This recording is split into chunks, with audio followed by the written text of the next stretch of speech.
resulta ng DNA test, ipinatawag ni Kuya ang mag-ina.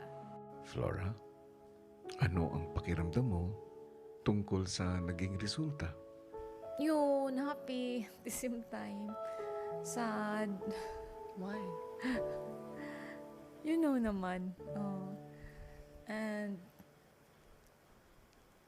basta kuya, ano na lang, pray na lang po. Kay, ano naman ang tumatakbo sa isip mo ngayon? I'm confused po, Kuya. And I don't know how to feel really.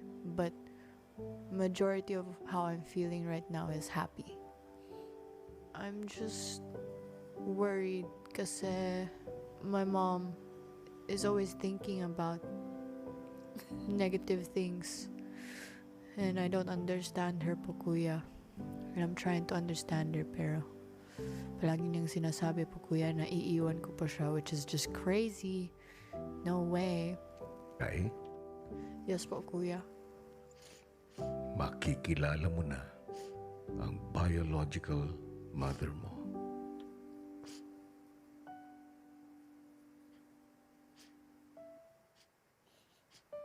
Flora, makikiusap ako. Alam kong nalilito ka rin sa nararamdaman mo.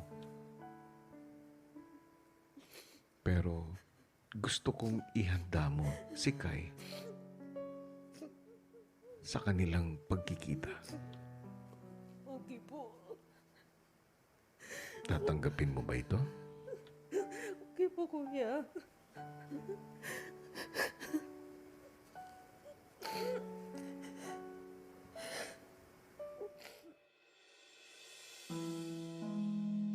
Mami Flora, ang mga susunod na mangyayari ay nasa kamay na ni Kai na ihanda mo ang iyong anak para sa isang malaking sandali sa buhay niya.